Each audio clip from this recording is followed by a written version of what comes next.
Warning, you are about to listen to the greatest radio show ever. And due to contractual obligations and to shield our airwaves and corporate licensees from any semblance of liability, responsibility, and gullibility, we must tell you the views represented on this show are not necessarily those of this station or its management.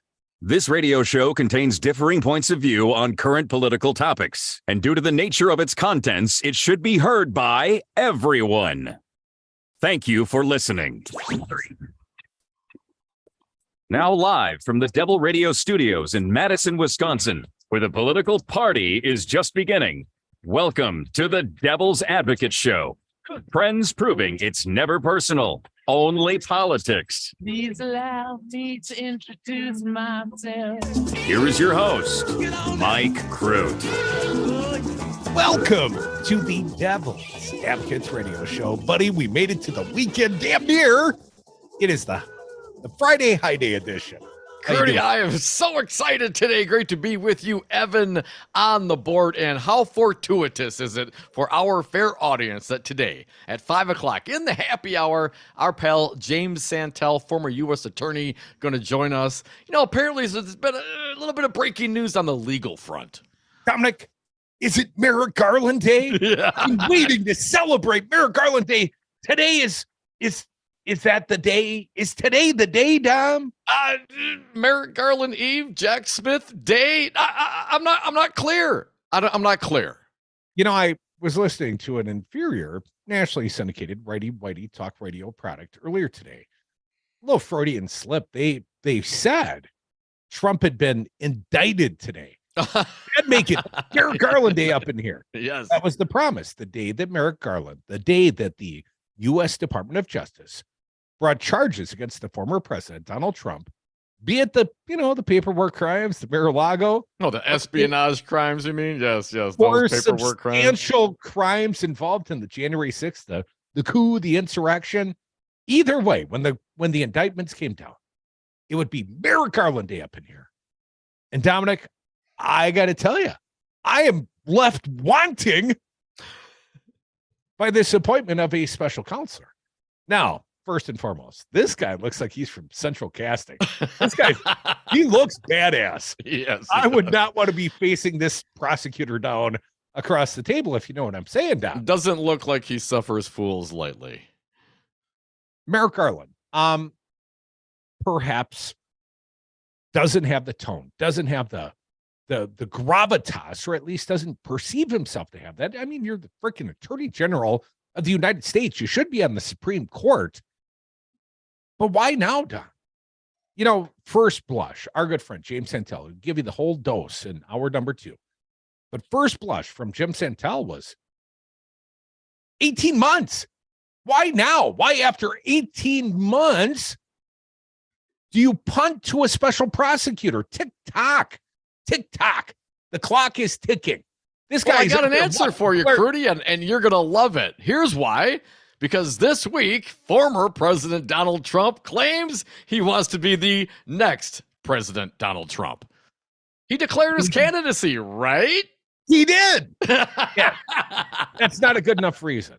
This is not a good enough reason to appoint a special prosecutor. And ultimately, you know, hang on. Let me jump in. So you're saying to me that it just, you know, the perception of impropriety, you know, the fact that perception of impropriety, because you have now a candidate, as you mentioned, Crudy, Donald Trump's running, quote unquote, running for president. He's running for president. Also, Joe Biden has indicated, although he hasn't declared, that he will also run for president. Merrick Garland was appointed by Biden. So now that Donald Trump will be the rival, the political rival of his boss, that creates this perception of perhaps impropriety. So you gotta put a layer up in front of that. And what happened now? It happens now because Donald Trump changed his position. Although I still disagree, but you know what I mean. Well, a guy like Merrick Garland might want to be beyond reproach, but there's no impropriety being alleged here. I mean, you could say this is a political conflict of some sort because Donald Trump's going to allege. Perhaps that's the wrong any term. frickin' I mean, way. yes, you can't. They want to make sure that it's all on the up and up. And if you have an appointed AG who's working for Donald Trump's political rival, that becomes somewhat of an issue. So, out of an overabundance of caution, yes, the current Attorney General of the United States, a guy who really, by all rights, should be on the U.S. Supreme Court right now, Merrick Garland, punted. He punted. This looks like the Packers last night, Dom. You're well. He did. We'll talk about that later. Do you not see the? Do you not? What about my reason? What about this circumstance changing that Donald Trump now says he's going to run for president? You don't see that as a legitimate reason for Merrick Garland to appoint a special counsel? I would wonder why the delay in seeking indictments before now. I mean, maybe I'd give you the last 60 days because of the midterms, right? The public record of the crimes, the known crimes in these cases, Dom, what we know. I mean, the Trumpsters are always going to deny it, but we have been going over the public record of the criminality of the former president since he left office and while he was committing the crimes in real time. So the hesitancy of Merrick Garland to what? To prosecute the former president? And now because he made some sort of declaration for Mar-a-Lago that you don't even feel like sincere. No, I don't. I tell you, he did the filing, right? So he's a presidential candidate now. So what? That doesn't change our ability to prosecute the man if he's guilty, or at least if there's probable they're not cause. changing there. Nothing changes. He's still being prosecuted. That has not stopped. So if it's my job, if I'm the top cop in the United States, if I'm the Attorney General, I mean, really, Dom, would I hand this job off prosecuting Donald Trump to somebody else? That's a sign of weakness, dude. That is not what I want to see from my Attorney General. And you can say, well, he doesn't want the specter of impropriety and all that crap. No, man, do your job. Prosecute the man. No, and I would say he's guilty. Prosecute him. Well, they are prosecuting him, Crudy. I don't want to tell you. The appointment of a special prosecutor seems to me like they're prosecuting him. Well, now, is he a special you may not like it. You may not. Are you telling me that Donald Trump isn't running? Because then we're on the same page, Crudy. But yes, I mean, I think that is a big reason as to now why this is happening. Is it taking too long? Yeah, in my mind, it certainly seems to be. And even though my understanding is still investigations and grand jury still going on, even during the midterms. Just starting? No, this guy just got hired today, this Jack Smith, right? Now, are the Department of Justice agents, FBI agents, attorney AAGs, assistant attorney generals, are they going to come down to Jack Smith's office bright and early Monday morning and lay out the case for the prosecution on Donald Trump on multiple different levels, right? Yes. Is the prosecution of the Proud Boys for the January 6th, the seditious conspiracy, they're in closing statements, man. That's not part DOJ, of it. Well, but the DOJ, if you're moving up the food chain from the January 6th, the actual insurrection, I mean, seditious conspiracy trials, that draws the connection to Roger Stone and others. That was brought up during the course of this trial, which will soon, hopefully, pivot to the guy at the top of the pinnacle. Well, we have the sound, and we'll let Merrick Garland speak for himself in the next segment. We'll play the whole 4.5-minute speech. I have not heard our audience, right? I so may you interrupt. don't know, and I'm telling you right now, as Merrick Garland states in his 4.5-minute speech appointing the special counsel Jack Smith, that the DC will still handle the people who were physically on the ground attacking the Capitol. That will still be handled by the local prosecutors.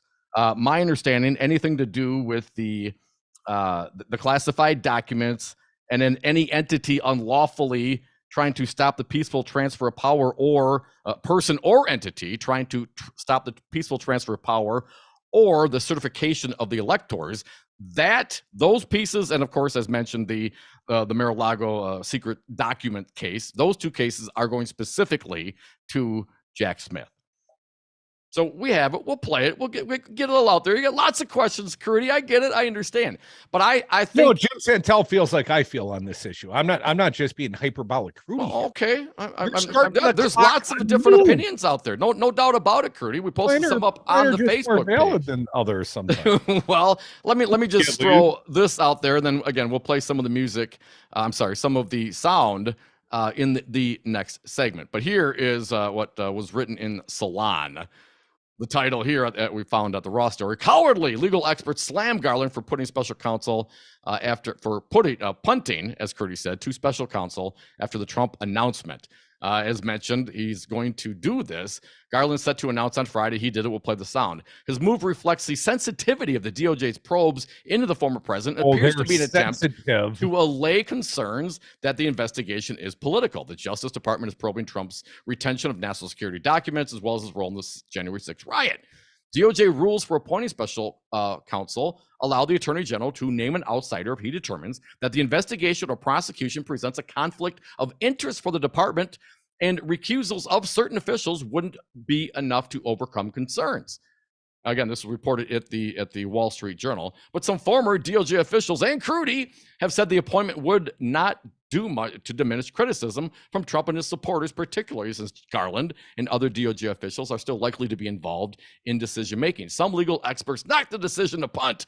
It's a waste of time and money, insults the prosecutors at DOJ, and gains nothing, tweeted former Watergate prosecutor Jill Wine-Banks. No Trump supporter will see anyone as independent or fair to Trump.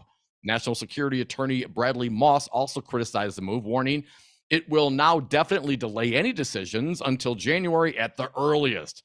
Ironically, by announcing a special prosecutor this late in the game, Garland just made it more likely that any potential prosecution of Trump will bleed into the 2024 general election season, he tweeted. And Slate's legal analyst Jeremy Stahl said Garland's announcement gave Trump exactly what he hoped for by announcing so early. It's cowardly, and it could backfire spectacularly. But some legal experts and Dom pushed back, arguing it was the right call, and is unlikely to significantly delay the investigations. Here's a quote from Renato Mariotti. A special counsel offers some measure of independence and transparency, and it is a good thing. The investigation is far along, and the same FBI agents can work for the special counsel. The appointment will slow things down by weeks, not months, if at all. The former president declares this all quite unfair. Quite unfair, Dom. He's not going to partake. We'll tell you the rest, what Donald Trump had to say. I'm not happy about it. We just need indictments. Let's go straight to the indictments. Come back. More devil's advocates. We'll go to the phones eventually as well. You could be a part. 844-96-PARTY. If we had confidence that the president clearly did not commit a crime, we would have said so. This was high crime. Let me get some high crime. From Washington. Laid off and trying to keep our little kids from realizing that mommy and daddy haven't eaten in a while. Roger from California. I'm grateful we could afford our son's surgery. I'm nervous that now we can't really afford food. Daniel from California. Choosing whether to pay the rent or pay to fix the car to get to work doesn't leave us with much at all. Now we can't even pay for meals. Donna from Louisiana. Comer and Jordan Sound. The storm just hit, and we went from donating to the food bank to needing it. Keisha from South Carolina. I've been skipping meals so my 2 kids can eat, but filling up on water doesn't really work. Hunger is a story we can end. End it at feedingamerica.org. Brought to you by Feeding America and the Ad Council. The Devil's Advocates. Mitch McConnell did make a public statement, right? After he voted to acquit, nothing says the president can't be prosecuted. Set the example for your caucus. Convince your caucus as to why the man is not fit to serve. How do you not use your leadership? Say, you guys, this is crazy. We can't do this, and here is exactly why. Because now of the 2 major political parties, one of them is under the thumb of a fascist insurrectionist. Follow the Devil's Advocates on Facebook and Twitter. Papa, why can't we telegraph while riding a horse? Son, There ain't no one to blame but Jeffro.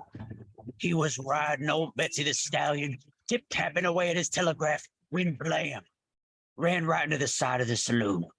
Well, if Jeffro can't do it, neither should you. Don't text and drive. Visit stoptextstoprex.org. A message brought to you by the National Highway Traffic Safety Administration, Project Yellow Light, and the Ad Council.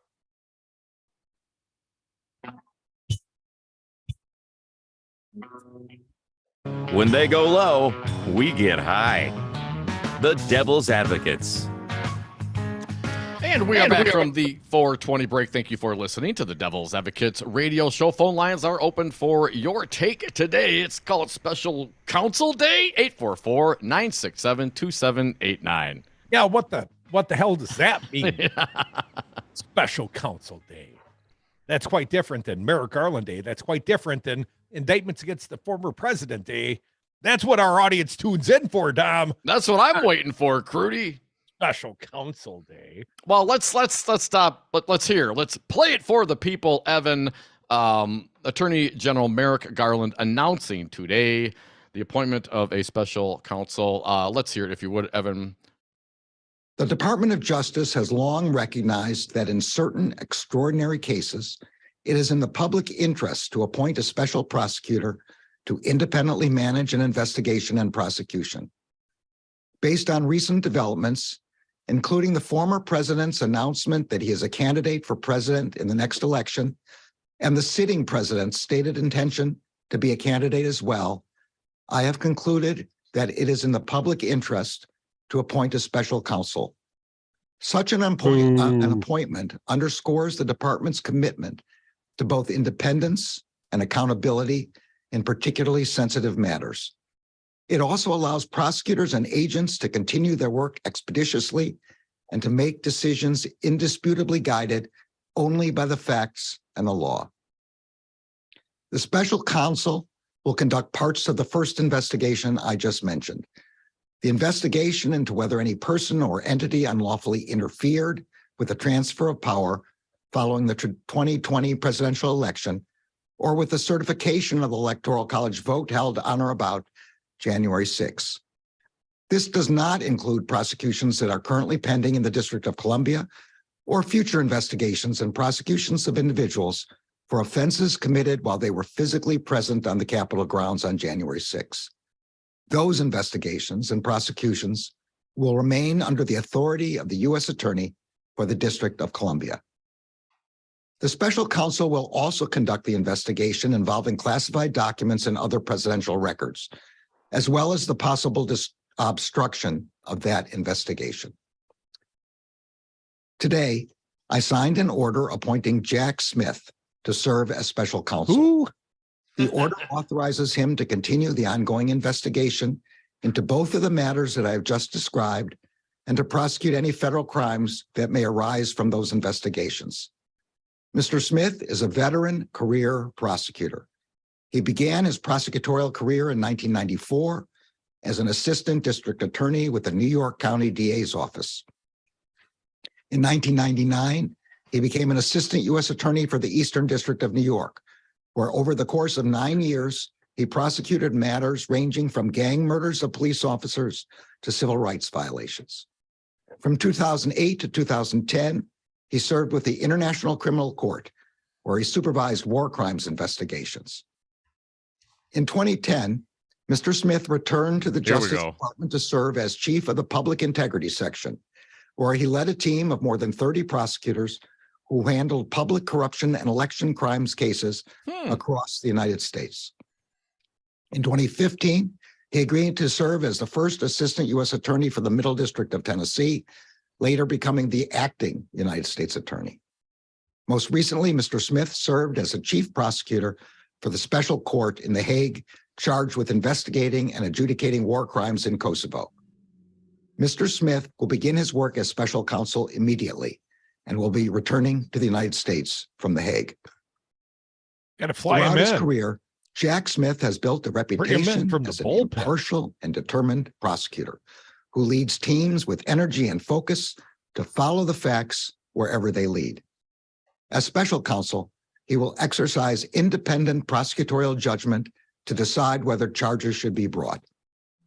Although the special counsel will not be subject to the day-to-day supervision of any official of the department, he must comply with the regulations, procedures, and policies of the department. I will ensure that the special counsel receives the resources to conduct this work quickly and completely. Given the work to date and Mr. Smith's prosecutorial experience, I am confident that this appointment will not slow the completion of these investigations. I feel much less confident, Tom. Less, I tell you. Is that it? We're all done? That's the entire, okay. Quickly and completely, and work done to date. I think, you know what really excites me about this is the acknowledgement of existing ongoing investigations, if nothing else. I mean, they've been doing this for a while. There's a lot of stuff already done. Hell, Crudy, he could be coming in to put a bow on it and actually start the prosecutions. Oh, you think he's the closer? Right. Exactly. Exactly. He's Josh Hader from the bullpen. Then we traded Josh Hader off to the Padres. Oh, no. Come on, Brewers. What are you doing? What are you doing? So, I mean, I'm anxious to hear, what Jim has to say about it. James Santelle, our friend, former U.S. attorney, coming at 5 o'clock. I want to hear what you have to say about it. I know what Crudy thinks. What do you think? 844-967-2789. I'm okay with it, man. And to specifically to your point, when we talk about the U.S. attorneys investigating right now, all the oath keepers and all that, and working their way, that's all going to be apparently right now, according to Garland, that's going to stay with those local prosecutors. So they're gonna work on that side of it. So if it comes down to Roger Stone or any of those other knuckleheads, that's going to be handled by the U.S. attorney in D.C. Dominic, according to reporting we found at the Raw story, former President Donald Trump on Friday attacked the special counsel tasked with investigating his efforts to overturn the 2020 election and the government documents recovered from Mar-a-Lago. Trump's comments come shortly after Attorney General Merrick Garland appointed special counsel Jack Smith. Speaking with the Foxy News, Trump also urged Republicans to fight against the investigation. Why are they under investigation? I have been going through this for 6 years. For 6 years, I've been going through this, and I'm not going to go through it anymore. I hope the Republicans have the courage to fight this. Trump also fell back on playing the victim. I've been proven innocent for 6 years on everything, from fake impeachments to former special counsel Robert Mueller, who found no collusion. Now I have to do more. It is not acceptable. It is so unfair. It is so political. I'm not going to partake in it. I'm not going to partake in this. More Devil's Advocates, please partake. Call us 844-967-2789.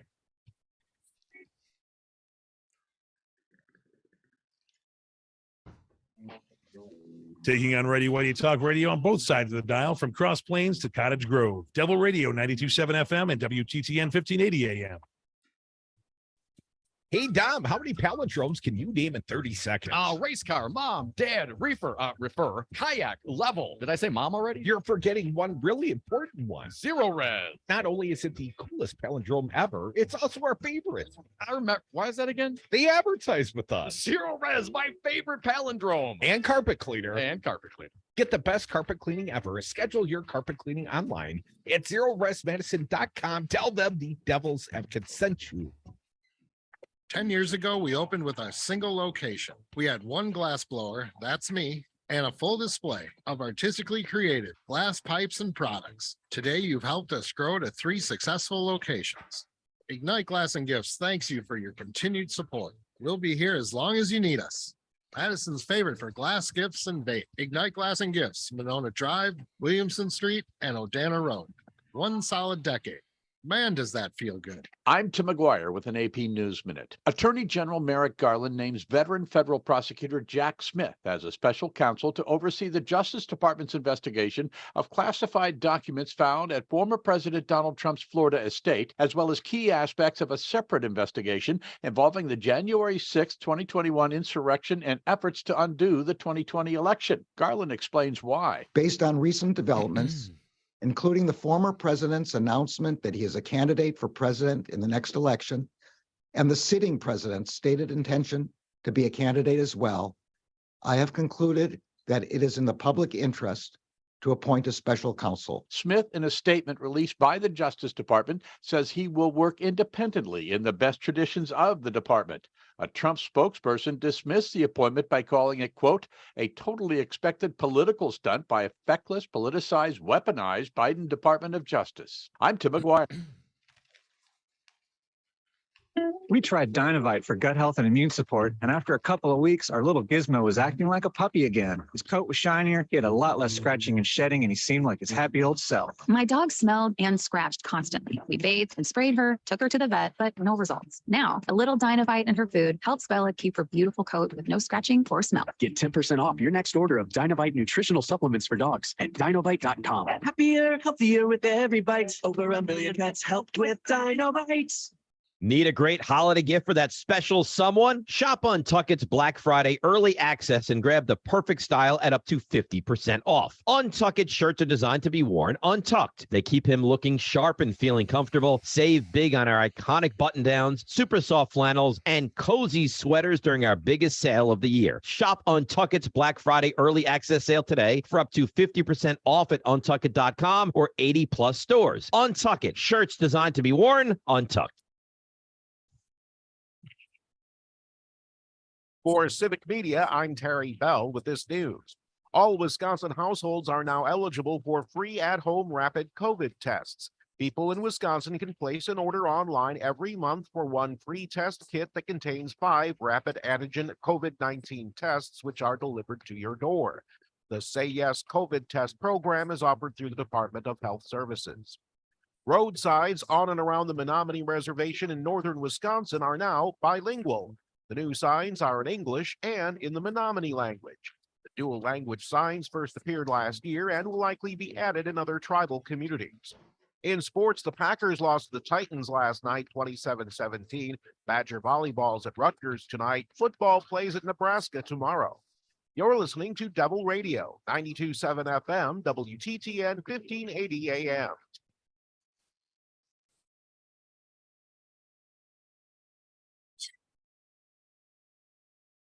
The Devil's Advocates. Never personal, only politics. Let's get ready to rumble. Dump that. Dump that.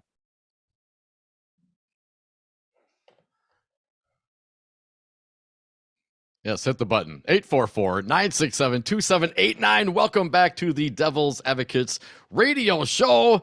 It's Jack Smith Day. If you didn't know, Crudy's not happy about it. James Santelle, former U.S. Senator, going to hit us up at the top of the hour. Crudy, I posted on the Devil's Advocates Facebook page, and if you don't know what it is, go check it out. We kind of do our show prep on there. You want to see what we're going to talk about? We'll post some articles to share.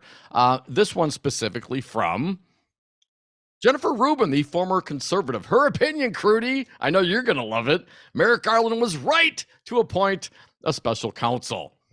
She writes that as Garland announced on Friday that seasoned prosecutor Jack Smith, that none of us ever heard of, will serve as special counsel overseeing investigations into Trump. That includes all aspects of the investigations into the former president's hoarding of classified documents. That's a nice way to put it. At his Mar-a-Lago estate and portions of the Justice Department's January 6th criminal inquiry having to do with him and senior officials in his administration.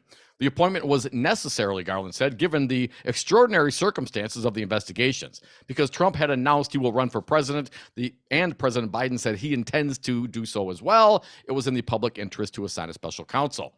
Advocates like Crudy of swift action against Trump, no doubt, will be alarmed by the announcement, but there is less here than meets the eye. For starters, Smith needs no introduction to the Justice Department. He was appointed first Assistant U.S. Secretary for the Middle District of Tennessee in February of 2015. Before that, he worked as head of the department's Public Integrity Section and as investigation coordinator in the Office of the Prosecutor at the International Criminal Court. He also worked for the U.S. Attorney's Office in the Eastern District of New York. Most important, the Attorney General announced that the career staff who have been working on these cases will continue in their roles. That, Garland suggested, will mean the query will not slow down. Smith will make a recommendation to Garland on whether to prosecute Trump. Until then, Garland will have no direct supervision over Smith. Did Garland need to wait until Trump's campaign launched to make the appointment? Perhaps not, Rubin writes. But so long as Trump was not an active candidate, there was little reason for Garland to step aside. Now that Trump is a potential opponent to Biden, Garland believes it is essential to add a layer of separation between himself and the line prosecutors. Constitutional scholar Lawrence Tribe tells Rubin, looking over Jack Smith's decades of prosecutorial experience, it's hard to imagine anyone better prepared to hit the ground running and to sew together whatever loose ends remain, as he puts together a comprehensive prosecution of the leaders of the attempted coup, with the former president at its center, as well as a powerful prosecution of the former president for his theft of top secret documents as he absconded to Mar-a-Lago. He adds that while previously publicly urged there was no need to appoint a special counsel, my principal concern was the need to avoid delay, and it appears that this appointment will solve that problem. Norman Eisen, who served as co-counsel to the House impeachment managers during Trump's first impeachment, agrees. I have no concern that a special counsel will shy away from charging, and Jack Smith has outstanding experience, he tells me. Eisen also thinks the move will not cause much of a delay, he observes. Mr. Smith should move with alacrity. Here, where any other American who had removed even one classified document would be subject to likely prosecution, and where the former president took dozens, the rule of law demands fast action. Dominic, I love the word alacrity, but no offense to whoever is talking to Norman Eisen, or maybe it was Norman Eisen saying that.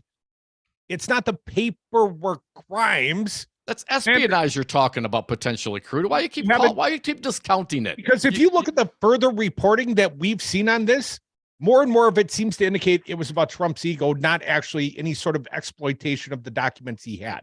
So let's stop talking about the paperwork and start talking about the January 6th, the coup against the American people. That's a much more complex and convoluted case. The top secret documents case. I mean, come on, look at all the people in the past who've taken just one secret document. What's happened to them, man? And he's got dozens. I mean, that obviously has to be prosecuted, and that's the easy one, man. Ironically, Trump was betting that his announcement would somehow protect him from prosecution. Instead, it prompted Garland to take an additional step to diminish the argument that the investigations against him are politically motivated. That, of course, will not matter to Trump and his mega cultist, but it might provide a measure of reassurance to ordinary Americans that the Justice Department has gone the extra step, the unnecessary extra step, in Crudy's opinion, to prevent the appearance of political vendetta. In some sense, this might make prosecution easier insofar as Smith will not let political questions interfere with his work, such as whether it's appropriate to prosecute a former president. Sure it is, Crudy's opinion. Once Smith makes a recommendation, Garland will almost certainly follow it. So it's back in Garland's court then? So what does this accomplish? But I read on. I'm just thinking aloud here. Garland will almost certainly follow it, relying not only on the judgment of career prosecutors who have been working on the case, but also relying on Smith's independent judgment. Well, so Smith doesn't actually get to bring the charges. It's right back in Merrick Garland's court. So why do you hand it off? But anyways, in a written statement, Smith said, I intend to conduct the assigned investigations and any prosecutions that may result from them independently and in the best traditions of the Department of Justice. The pace of the investigations will not pause or flag under my watch, he added. I will exercise independent judgment and will move the investigations forward expeditiously and thoroughly to whatever outcome the facts and the law dictate. Crudy says, with alacrity. That's as it should be. The department will prosecute Trump if the facts and the law support such an action. If in that singular sense, nothing has changed. So if nothing has changed, if it's still ultimately the responsibility of the Attorney General of the United States, Merrick Garland, to make decision whether or not to prosecute, and he can still overrule the special counselor, as I just read Rubin to write. But Rubin also said he will most certainly accept the advice of or not. Well, or right, not. of course, yes. It's really a binary choice. He will, or maybe he won't, because ultimately it's still his responsibility to choose But whether he's or not the one Republicans coming former to the president. decision, Crudy. The whole point Yes, is you have an he entirely is independent the one. person. No, you don't, Crudy. That's what the whole If point you of the can independent overrule prosecutor the is. special The counsel, special prosecutor will make that determination on his own without political favor, with alacrity. That's exactly what the point is. and then If Garland, Merrick Garland you're never going to get rid will or of the won't. megas. They're going to have their concerns. But there are other people in this country who don't want a Department of Justice with even the appearance of impropriety going after a political rival. That's the point. It's not for the megas. Nothing will satiate them because they don't ever want to see their orange god prosecuted. But everybody else, most people are like, let's make sure we keep this straight and narrow. Now that Trump's said he's going to run, that changes the equation. You know, I hate to nitpick because, you know, I misuse words all the time, but I wish you would stop saying impropriety because it's not appropriate here.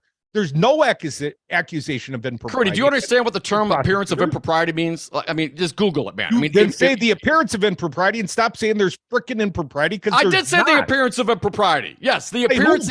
They want to avoid even the appearance of impropriety. Where some people who may not be privy to the situation may think that there's an ethical issue. That is what they're trying to avoid, Crudy. So just get over it, man. Google it. Learn a new term. That's what they're trying to do. Let me come back to the writing of Rubin, since you are so convinced that this is what the special prosecutor, the special counsel's decision, Jack Smith's decision. But that is not what is written here.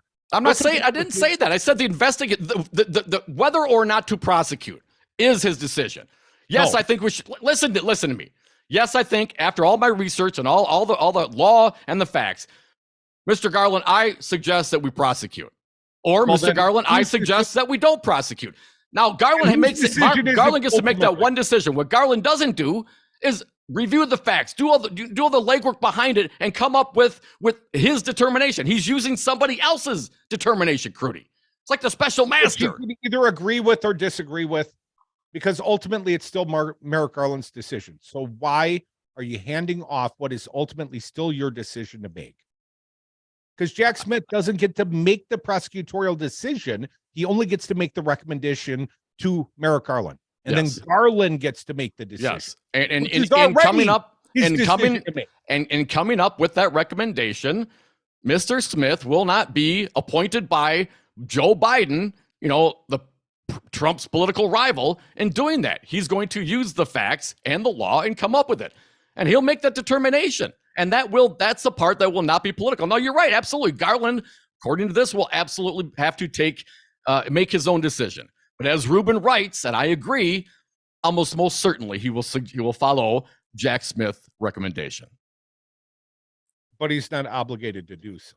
Sure. So it's not really an independent. Right. And Biden could fire Garland now for doing that. It's an outside recommendation, which he can either. The special counsel's recommendation. That's all it is, though, right? I mean, ultimately, it's just a recommendation. Mueller made recommendations. What they act upon, not a damn thing. I mean, there's at least 10 counts of obstruction laid out in the Mueller report, dude. We haven't even seen the unredacted copy yet. Why am I going to take any sort of solace in what? The precursor of another. Who was the attorney general at the time? I mean, come on, man. You're gonna say that the Mueller situation with Mueller under Bill Barr is equatable to this new special prosecutor appointed by Merrick Garland? You think those are the same kinds of things? If the attorney general, again, ultimately has the decision, why not ask your prosecutors if they're prepared to go forward with the case against the former president?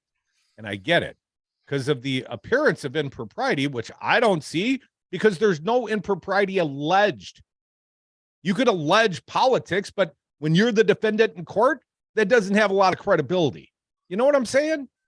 So this really doesn't initiate anyone except for you and Jennifer Rubin, man. 844-967-2789. Let's get to some of the callers. Let's hear what they have to say. Jeannie from Eau Claire. Happy Friday, Jeannie. Thank you for calling. What do you got for us today? Hi, Jeannie. Hi, guys. Happy Friday to you. You too, honey. I'm glad we get to see all different sides, but I have to tell you that I agree that Garland's doing the right thing because We need no, any thoughts of impropriety or anything like that. Why do you guys keep saying impropriety? Okay, What is just the a second now. accusation of impropriety? That you want to avoid even the appearance of impropriety, Crudy. You don't want to go there. You want to think like, oh my God, I don't want to give anyone the thought that perhaps this is political. To avoid the appearance of impropriety, Crudy. That's why. How about conflict? Can we use the word conflict? Because impropriety is the notion that someone has done something on the prosecutor's side that is untoward. And there's been no accusations of such. So call it a conflict, guys. Yeah, there is. Yes, there is. They're saying that he was set up. The FBI set him up. Everybody set him up. So this way, it's not going to be with Biden. It's not going to be with his appointed person. So I understand why he's doing it. I feel the same way you do. I wanted this done yesterday, but unfortunately, things don't go that way. But we got to hang in there and support this guy because this other guy sounds like he's a real bear and no one's going to be able to mess with him. So I'm looking forward to this guy and what he's handled. And he may be able to kick butt and take numbers. Maybe get Johnson too. That would be a real treat. Thanks, guys. Hey, Bye. thank you, Jeannie. Have a great weekend. Appreciate you calling in. Yes, and apparently, that will be the electoral. Anything to do with the classification of the electoral votes, the certification of the electoral votes, that will be under Mr. Smith's purview. Would that be fraudulent Trump electors? Yes, it would be. That's my point, man. The newly reelected attorney general here in the great state of Wisconsin, I think we need to start calling his office and asking if he's going to start acting with alacrity instead of punting to the federal Department of Justice, because that's your prosecution, Josh Call. And I haven't forgotten about you, sir. Just because you're a friend doesn't mean you're not going to hold your feet to the fire. Come back with us. We'll take more of your phone calls all the way up to former U.S. Attorney, our good friend, James Santelle. He'll settle this once and for all. And I feel quite confident he agrees with me because I'm almost always right. Unless I'm wrong. It's kind of a binary thing.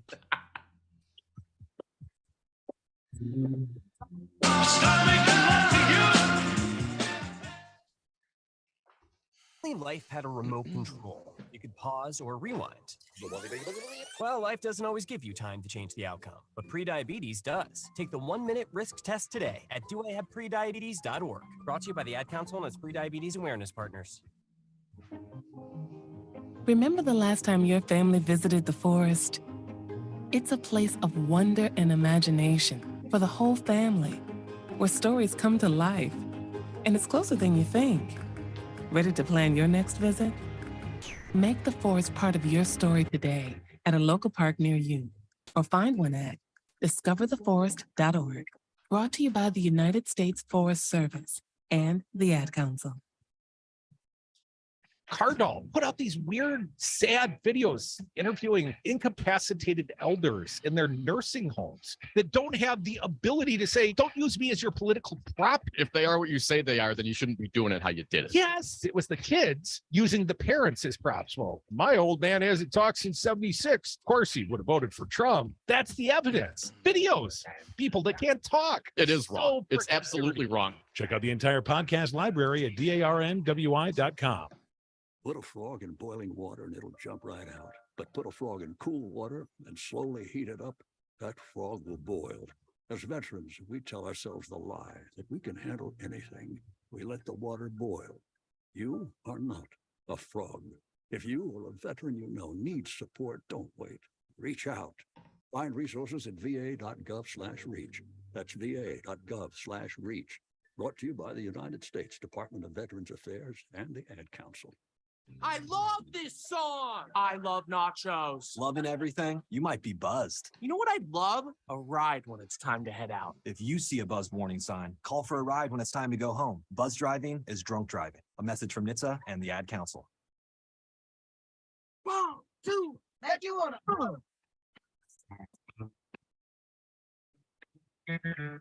Save the $2 on tomorrow's paper. Listen to the Devil's Advocates today. And we are back. Thank you for listening to the Devil's Advocates radio show. And go back to the lines at 844-967-2789. Pat from Chicago, you are next. Welcome, Pat. What do you got for us? Hey, Pat. Well, Dom, I must say it to you and Mr. Crute. It's an honor to be on your broadcast. We listen to you every day. We're subscribers. You bring joy to our hearts. May I just suggest this? With the credentials that Mr. Smith has, they may be able to now go after Russia and some of our foreign adversaries who contributed to the Trump campaign. And that the stuff down at Mar-a-Lago might have much bigger implications than we ever realized. Maybe Mr. Santelle could comment on that, but I think they're finally going to be able to position it right at a time when McCarthy's going to try to push the stuff with Hunter Biden and bring in the foreign elements, and the Democrats will be able to meet, fire with fire, if you will. Just a suggestion or whatever that's worth. Pat, I like your suggestion. I would point one other thing out. House committees going forward, the investigations of the Republicans are going to more resemble like the old style, where it's 5 minutes of Democrats, it's 5 minutes of Republicans. They don't get to exempt all the Democrats from their investigatory actions, their bodies. So when a committee goes and does an investigation of Hunter Biden, the Democrats will get to alternate the questions. Remember how that used to go? The only exception we've really seen was the January 6th committee, because there was no efforts by anyone other than Kinzinger and Liz Cheney. There were no Republicans impaneled. There were no Jim Jordans. There were no flamethrowers.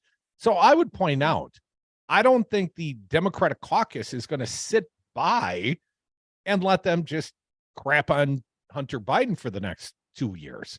Although I think they're going to endeavor to do so. I don't think they will, sir, but I would say, unlike your broadcast, which we so desperately need in not only Wisconsin, throughout the United States, as far as I'm concerned, but the problem is the national media won't report it in a fair way that gives the Democrats a fair airing on the news. And so as a result, in addition to Fox and everything else, you're going to get this slant that makes it always seem like the Republicans are 2 steps ahead. So all I know, it's troubling, and I think we all have to hang in there. And if I may lastly just say, with respect to Mr. Flynn, I love your lineup from morning until right through and into the evening. But his point that one day that he was on, I think, was indicating how far we had our backs against the wall before this election this fall. And that we might be in a position where what were we as a people going to do dealing with these, whether you want to call them semi-Nazis or whatever the president called them, but it really is that desperate in this country, and we cannot let our guard down now. We had a few victories, and that's great, but they have to really be pushing much harder in this next 2 years because the threat isn't over. Pat, you make an excellent point. I think that Biden called them semi-fascists. Yes. Semi-Nazis. That's close, but semi-fascist. The U.S. Supreme Court case, I believe it's the Moore case, could really upset democracy in a very substantial way. And by a vote of unelected U.S. Supreme Court members, and obviously there's been a couple of stolen seats, just asked our boy Merrick Garland. He should be on the court, right? Yeah. Well, by this sort of casting of the U.S. Supreme Court, now this case comes before the U.S. Supreme Court, and the question before it, and I'm no legal scholar, our buddy James Santelle could better speak to this, but effectively the decision of the court could cast electoral outcomes, not to secretaries of state or here in Wisconsin to a Wisconsin Elections Commission. Instead, it could cast it to the will of the legislature. And the legislature here in the state of Wisconsin, which is overwhelmingly gerrymandered to the benefit of Republicans, could effectively overturn the will of the voters here in the state of Wisconsin and have shown every indication they're willing to do so. That's the really scary part, Pat, is that's a case that we, the voters, we can't save ourselves from that case. And in fact, if it goes the way that many suspect it might, it could really throw the balance of the of elections off, because we, the people, I mean, it's already not direct representation, it's through the Electoral College. But if the legislature gets to cast our electoral college votes to their whim, their political whim, that doesn't feel much like democracy anymore. 844-967-2789. Wisco Paul, you're next. Hey, Paulie. Hey, good afternoon, Devils. It's very difficult following your last two callers. I'll do the best I can. Jeannie's just totally awesome, by the way. And so is your caller from Chicago. I think Dom's pretty much right here. Sorry, got to go, Paul. Sorry. Well, that's why I love your show. With right-wing media and then Fox, and then they call it news, but it's Newsmax. I think Garland did the right thing, because otherwise, the way the media sets up, they'd be, calling Biden and Garland a hack and stuff. So I think I agree with Jeannie and your last caller. I think you did the right thing. And Paulie, let me ask you. Show again today. Wisco, before you Yeah, get too deep into the spotted cows, let me ask you. Do you started that? Too late. I suspect you have. Do you think that Jack Smith will somehow, this special counselor appointed by Merrick Garland, do you think he will somehow be exempted from those accusations from the right, from the Newsmax, from the Steve Bannon podcast? Probably not, but it looks a lot better this way, because no matter what happens, Fox and right-wing radio are always going to try to dredge up something negative. So I just think this is a better way to go. That's all. But no, they're going to go after him no matter what. Sorry, I've let you speak far too long already, Paul. 844-967-2789. Only time probably for one more before our fine guest, James Santelle. And sadly, it's you, CJ. Welcome back, man. Hey, CJ, happy Friday. Happy Friday, guys. Thanks for taking my call. And, take on all callers, all points of view. Welcome. If you don't hear me on his show, his motto's a lie. He doesn't. You already lost. Because you're talking about somebody else's I literally show. wanted We to gave hear. you a platform, and you freaking blew it again, CJ. Again, dude, come on! I literally wanted to hear his opinion on this. He's a Trumpster. I want to hear what the Trumpsters have to say, but you got to go and ruin it, CJ. If you're going to call the greatest radio show ever, talk about the greatest radio show ever, man. You know what I'm saying? It's like Fight Club. If you're in Fight Club, be in the fight. Or don't talk about Fight Club. No, never talk about Fight Club.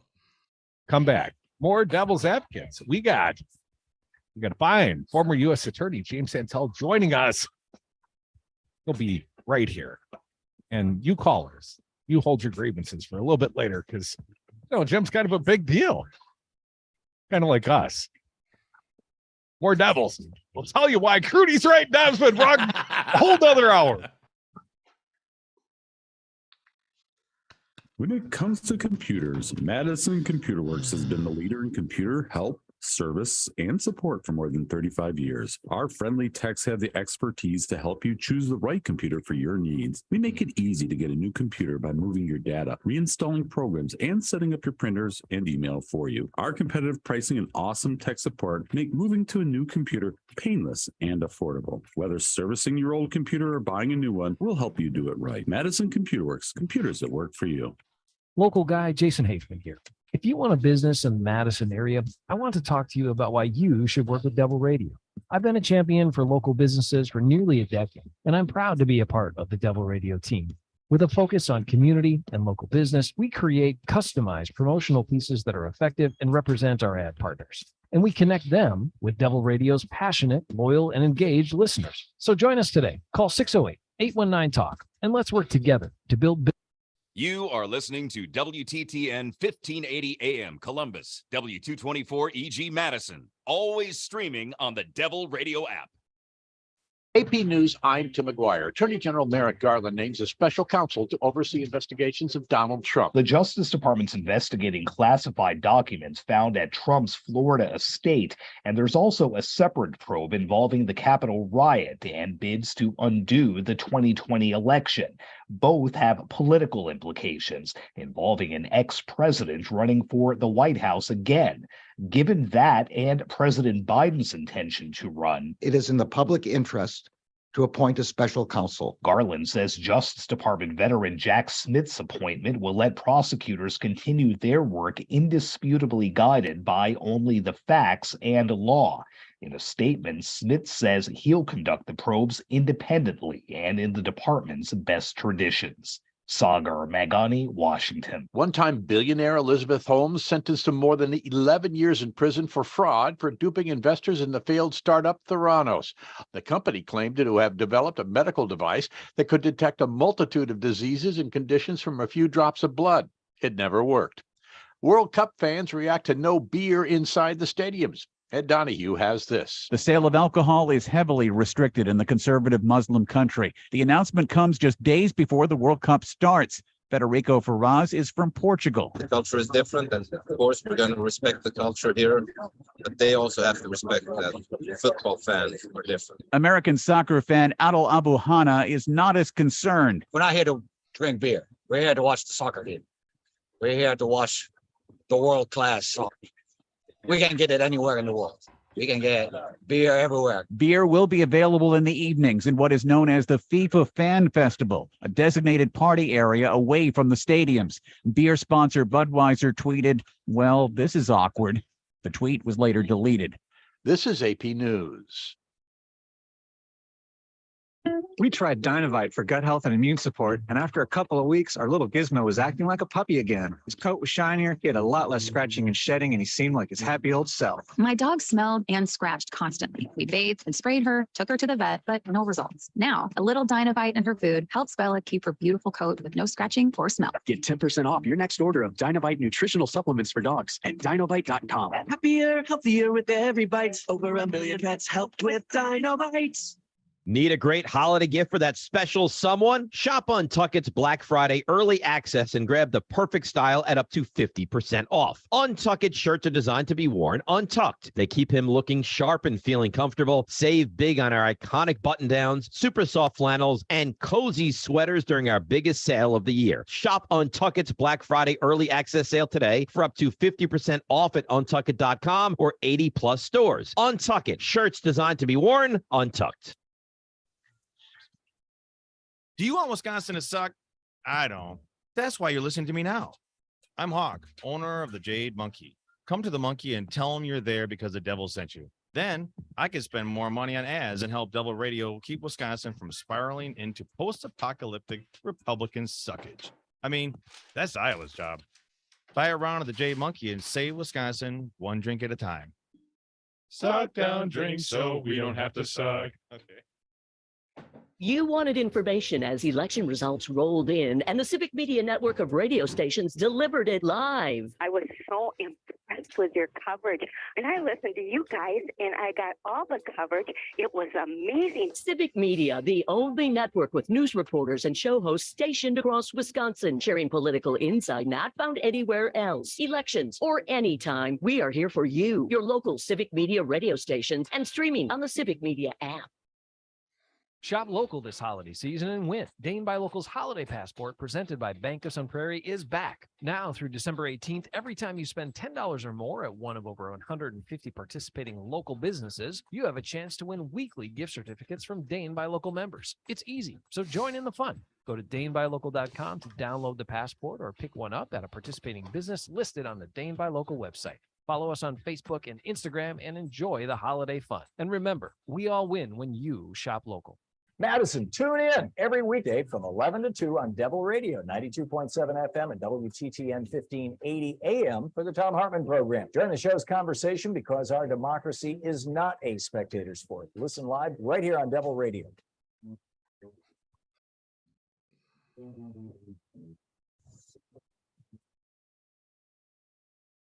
For Civic Media, I'm Jane Matnier with your headlines. Wisconsin, like most states across the country, has a problem with training and retaining school nurses. Now, the Department of Health Services has announced it will invest over $8 million to K-12 schools across the state to hire and retain school nurses. In a statement, the DHS says that the money will be used to recruit nurses, retain them with offerings like wellness activities and professional development. $174,000 in funding will go towards scholarships at UW-Madison School of Nursing funding to set up a pipeline for future school nurses. A 2018 report from the National Association of School Nurses found that more than 25% of schools in the country don't have a school nurse. Wisconsin projected to be short 20,000 nurses overall by 2035 because of rising demands for care and retiring nursing educators. You're listening to Devil Radio, 92.7 FM, WTTN, 1580 AM.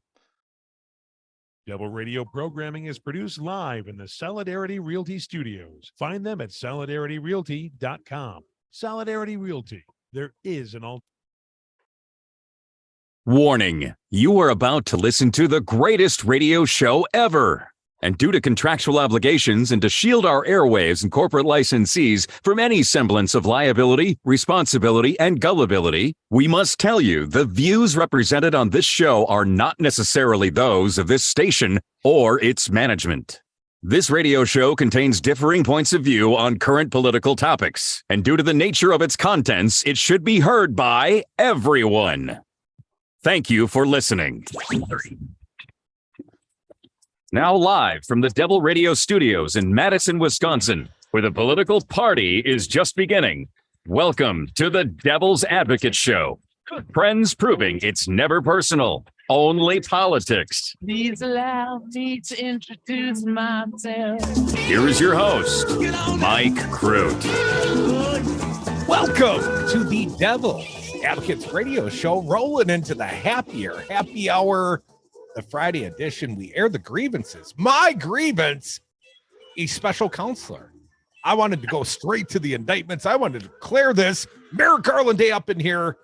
But anyways, I'm going to get a better man than you to talk about it, Dom. We got our good friend, former U.S. Attorney James Santelle. He's joining us right now live via Zoom. He is also the host of his own big show. You're going to want to tune in tomorrow morning as he goes inside Morning Cannolis, 9 to 11 a.m. across the Civic Media Network, originating from the Shaw WAUK.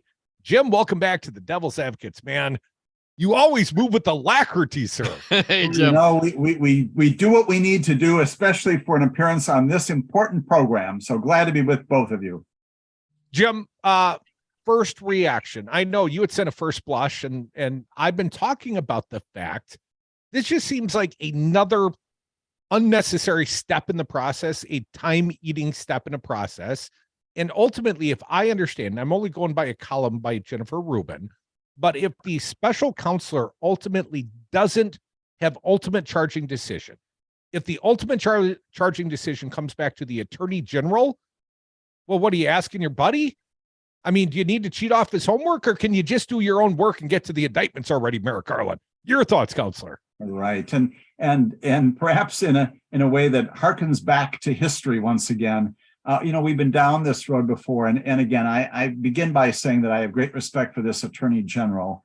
At the same time, I was surprised to hear that for a couple of reasons, some of which have been articulated by my now former colleagues, also former U.S. attorneys under a prior administration, including a woman named Barbara McQuaid, a great friend and colleague of mine, who also said time is everything. And I think that's what is implicit, if not explicit, in your question, Mike, which is that we have now been focusing on this for nearly 2 years. We knew in the afternoon of January 6th that something horrific had happened. We didn't know all the dimensions of it, but we've been investigating this presumably in all its dimensions, or nearly all its dimensions, for 2 years. I am concerned that the insertion of a special counsel here, admittedly coming in the midst of an investigation, admittedly charged with doing this as quickly as possible, nonetheless, for the reasons you've identified and others have identified, may in fact slow this down when the calendar tells us the big story, which is January 2025.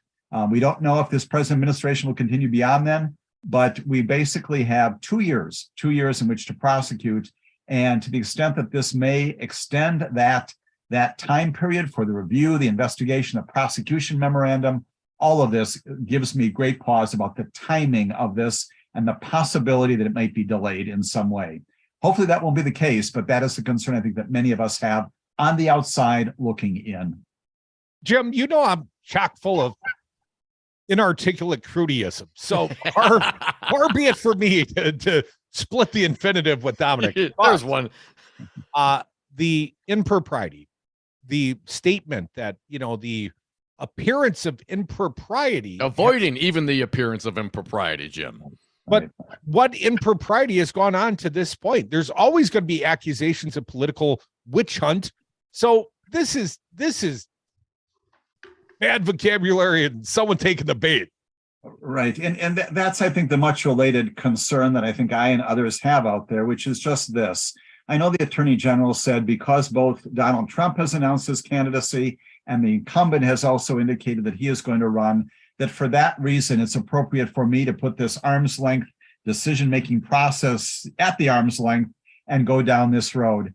Your point cannot be overstated, which is that's what the role of the Department of Justice is, to be an impartial investigator through the FBI, its other many agencies, to be impartial and apolitical when it comes to making these decisions. We ask this of U.S. attorneys and assistant U.S. attorneys every single day of every single week, 7 days a week, to make these judgment calls, many of which are not in the political arena. I get that. And yes, this is at the top of that list. But nonetheless, we do this all the time. And so this notion that somehow there is going to be this perceived wild perception of impropriety, yes, there will be the attacks. We've already seen them from Donald Trump arguing about this.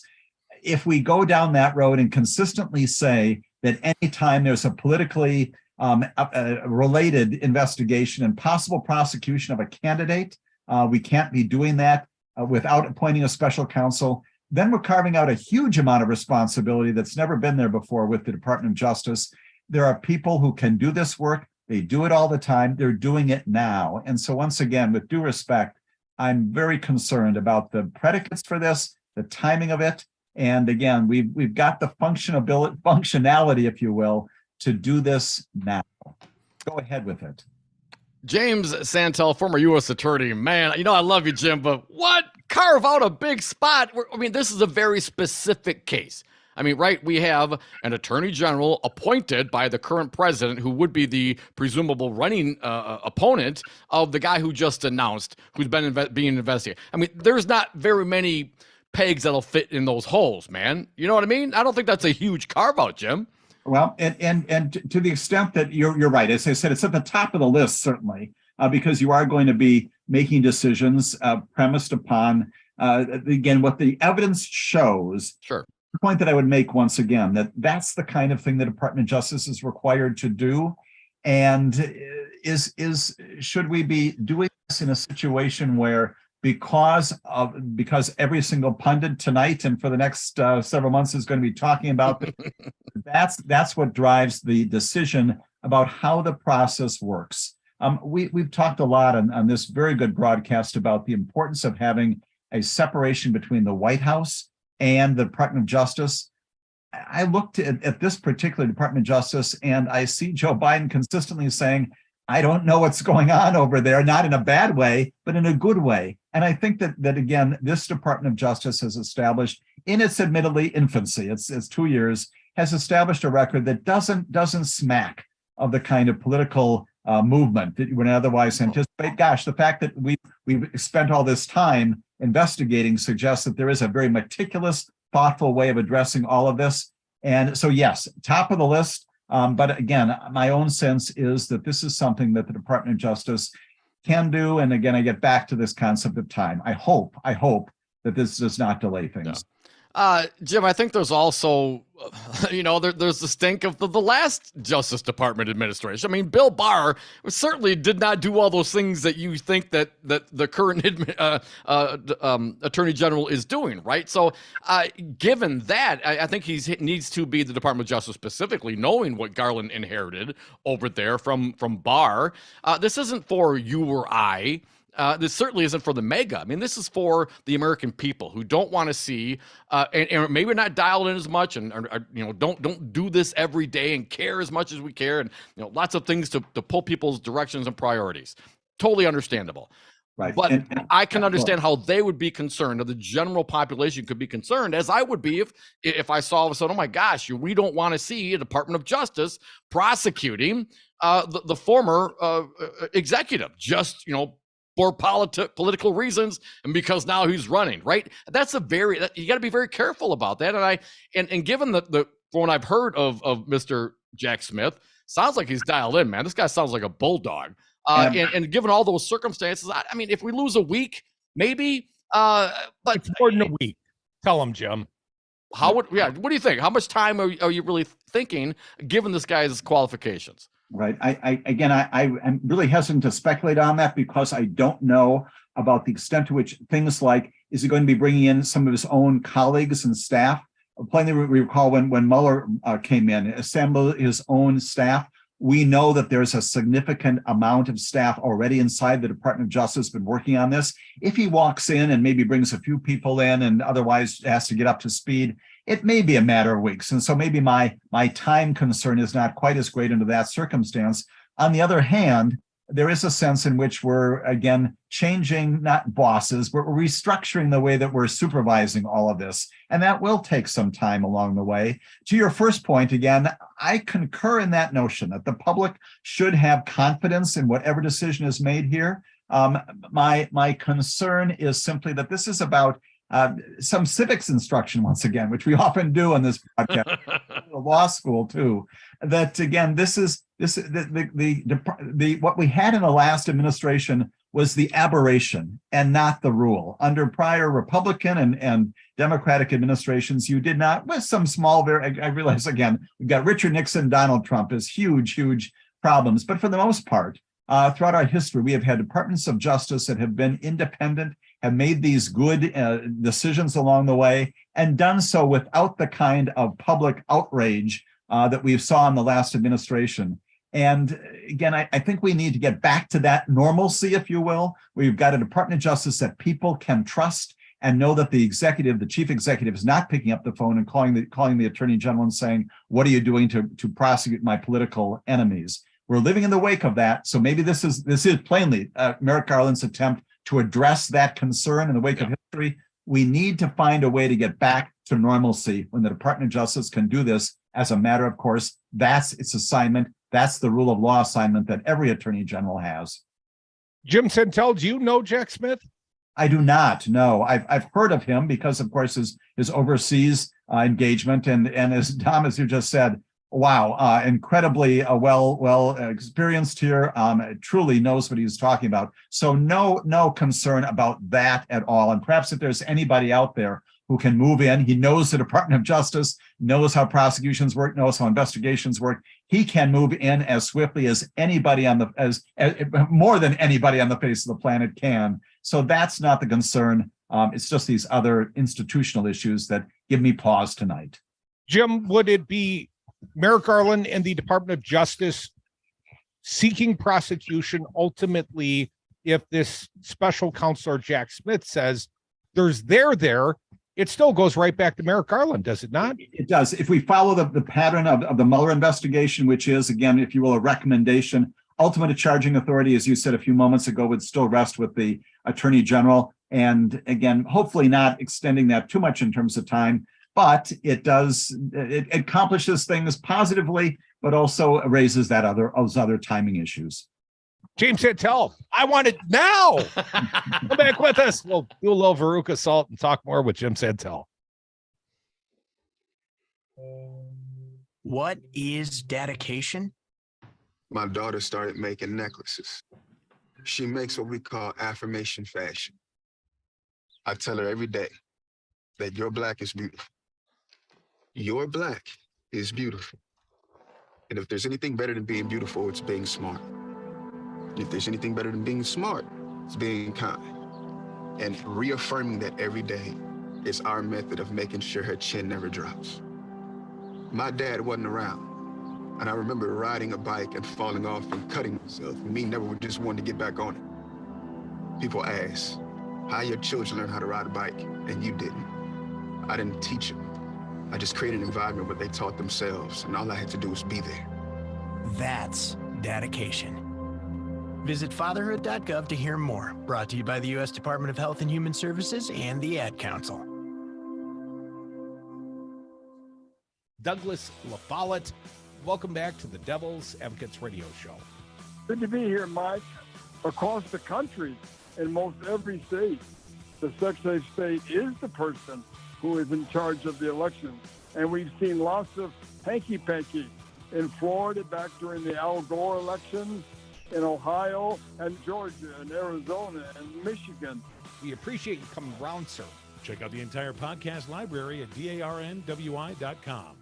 Hey guys, it's me, Isabella Gomez, filling in for Smokey Bear because he's got more to say than just, Only you can prevent wildfires. like, if you're outside enjoying a barbecue, don't let a hamburger distract you from fire safety. Make sure you aren't dumping your hot coals or ashes onto the ground because that could start a wildfire. So take wildfire prevention seriously and let's save the world one day at a time. Juntos con Smokey Bear, podemos hacerlo. Go to smokeybear.com to learn more about wildfire prevention. Brought to you by the U.S. Forest Service, your state forester, and the Ad Council.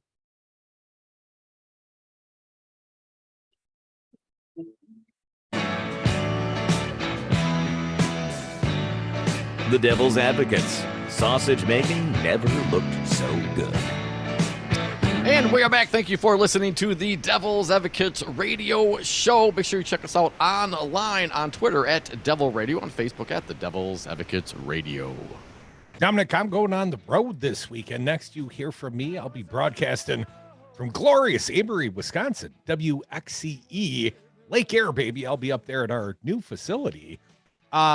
Jim Santelle, our fine guest, former U.S. attorney, friend of ours, and of course, the host of Morning Cannolis every Saturday morning, 9, right up to the kickoff of the Badger game tomorrow morning at 11. Jim, you'll be the Badger pregame show as you recap. Gotta mention, Jim, what's the 12th headline on the Foxy News right now? If I look down 12 stories on the Foxy News Digital, their take on this special counselor is Trump says he won't partake in special counsel investigation. That is the 12th story on the page on Fox News. They're not exactly accentuating the special counsel appointment. Jim, I don't think Trump will be encouraged to partake in this prosecution so much as be a defendant thereof. What do you think, sir? It is an odd infinitive to partake. I know that both you and Dom will sometimes partake of good foods and other things in the world, and that's a very positive thing to partake in something. But again, criminal investigation and criminal prosecution is not one of those kind of voluntary things that happen. Let's assume that the special counsel now is immediately taking responsibility for this investigation, getting his designation, getting his authorization to go forward. We'll be plainly working on a lot of information already assembled by government investigators, by colleagues with whom we'll be working. And again, all of that will proceed according to the way the Department of Justice normally works. Grand juries, plainly convened, already underway, summoning witnesses. It may well be that at some point, one of those grand juries will issue a grand jury subpoena for Donald Trump. It's done that in other circumstances. And under those circumstances, you've got an obligation to show up. What you testify about, you've got some privileges you can certainly invoke under the Constitution, other kinds of privileges. But the decision about whether or not this goes ahead and whether or not Donald Trump approves of it or not, that's not his to make. And in our system of justice and the rule of law, whatever the grand jury decides, whatever the special counsel may recommend in terms of presentation to the grand jury by the attorney general and others, that's a matter for the executive branch to decide.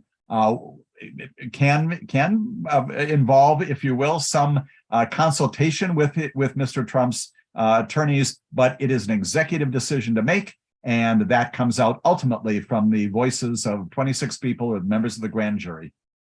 James Santelle, our fine guest, host of Morning Cannolis right here on the Civic Media Network, 9 to 11 on Saturdays.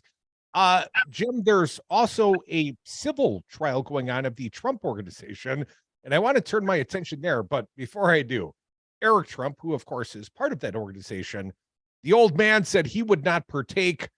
Eric Trump said the appointment of the special counselor, Jack Smith, is communism. Jim, do you agree with Eric Trump's astute assessment? Question?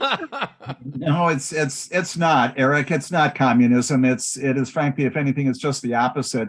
It is the separation of powers that we have pursued for 240 years in this country, and it accomplishes, again, not without imperfections, but we deliver basically some rough forms of justice and sometimes some very refined forms of justice as well.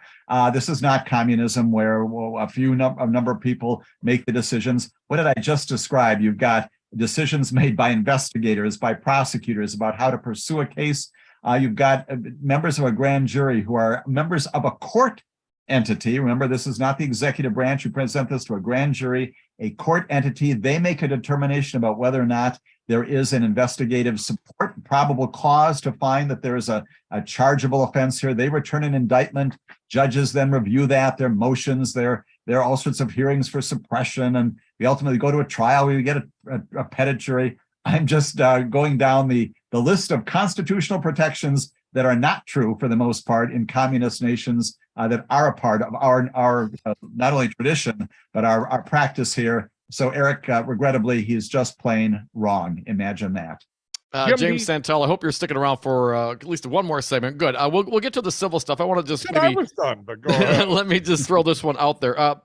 The special prosecutor is going to specifically focus on the Mar-a-Lago's secret documents case and persons and entities involved in the attack on the Capitol and the certification of the electoral process. And Garland specifically said that anybody who was physically on the ground and any other things that maybe not yet been charged will be taken care of by the local U.S. attorneys in D.C. Jim, is there anything to read into? What do you read into with the separation of these different prosecutions? Right. So we know that there are something in excess of 900 people who've already been prosecuted by the DC U.S. Attorney's Office. We talked before about this huge resource draw that accomplishes. That will continue. And so it doesn't affect those people who have been the subjects of those. What he is doing is he is saying, let's focus now. And we also know we've got the Stuart Rhodeses and the Proud Boys and the Oath Keepers. That's still going on. What he is saying, again, to his good credit, is saying, I'm assigning this special prosecutor responsibility for looking at the top of this. Let's look at the people who are responsible for putting this in place. Those other areas, those continue unaffected by this. Can there be consultation between them? Absolutely. They're all part of the Department of Justice. Yeah. That can happen. Will there be people who perhaps cooperate one to the other? Sure, if it's appropriate to do that. But he's dividing this up not only because it's right to do so, it ensures that this special counsel will have focus and will presumably direct his attention, that of his staff, on just these higher levels, and the others still go ahead. Our fine guest, James Santelle, former U.S. Attorney. Jim, the Wisconsin Capitol Rotunda is now graced by a gorgeous Christmas tree. And it's been my tradition to go decorate the tree. You want to join me, Jim? I think I got some ornaments left from last year. It is the holiday spirit and period, both of those. All I want for Christmas this year is a Trump indictment. And we'll declare it Jack Smith Day. Every day is James Santelle Day, at least when he comes around. And of course, Saturdays, because Morning Cannoli's on 9 to 11. You're going to listen tomorrow morning, but you're going to stick around because Jim's sticking around with us. More Devil's Advocates, more James Santelle. The happy hour. You're happy, I can tell. We have top men working on it right now. We have top men working on it right now. Top men. Through the shootout of Devil Radio 92.7. It is your destiny. Over the past 30 years, Chad's Design Build has grown and improved how we do things, but we've never lost sight of our commitment to be a great place to work, focused on quality renovations for outstanding clients. Paying a living wage and providing excellent benefits to promote work-life balance does in fact attract outstanding people, which helps to explain our stellar reputation. Thank you, Madison, for 30 amazing years, building a better world one remodeled home at a time. This is Chad Spate for Chad's Design Build.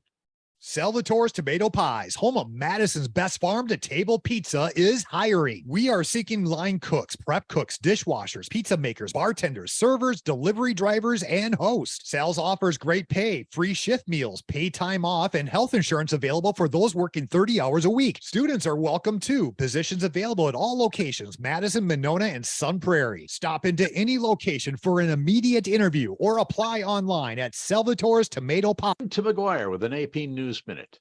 Veteran prosecutor Jack Smith says he will work independently and in the best tradition of the Department of Justice after being named by Attorney General Merrick Garland as a special counsel to oversee the investigation of classified documents found at Mar-a-Lago, former President Donald Trump's Florida estate, as well as key aspects of a separate investigation of efforts to overturn the 2020 election and the January 2021 attack on the U.S. Capitol. Jack Smith has built a reputation as an impartial and determined prosecutor who leads teams with energy and focus to follow the facts wherever they lead. A spokesperson for the former president calls the action feckless and a political stunt by the Justice Department. In his role as special counsel, Smith will be empowered to decide whether charges should be brought as part of the investigations and to prosecute any crimes he uncovers. I'm Tim McGuire. We tried Dynovite for gut health and immune support, and after a couple of weeks, our little Gizmo was acting like a puppy again. His coat was shinier, he had a lot less scratching and shedding, and he seemed like his happy old self. My dog smelled and scratched constantly. We bathed and sprayed her, took her to the vet, but no results. Now, a little Dynovite in her food helps Bella keep her beautiful coat with no scratching or smell. Get 10% off your next order of Dynovite nutritional supplements for dogs at dynovite.com. Happier, healthier with every bite. Over 1 million pets helped with Dynovite. Need a great holiday gift for that special someone? Shop on Untuckit's Black Friday early access and grab the perfect style at up to 50% off. Untuckit shirts are designed to be worn untucked. They keep him looking sharp and feeling comfortable. Save big on our iconic button-downs, super soft flannels, and cozy sweaters during our biggest sale of the year. Shop Untuckit's Black Friday early access sale today for up to 50% off at untuckit.com or 80+ stores. Untuckit, shirts designed to be worn untucked. This is Pat Kreitlow from Up North News. You know the old saying, what's good for the goose is good for the insurrectionist? No? Well, maybe it'll catch on. We're talking about insurrection adjacent Congressman-elect Derek Van Orden. When he lost in 2020 to Ron Kind, he almost immediately declared his campaign for 2022. And now he's one of 2 Capitol rally participants about to serve the same Congress that mob forced to evacuate. Rebecca Cook, who lost to eventual nominee State Senator Brad Pfaff, said on social media this week that she's, quote, not wasting any time letting Van Orden get comfortable. I've been hearing from a lot of you, she says, and I'm strongly considering a run in 2024.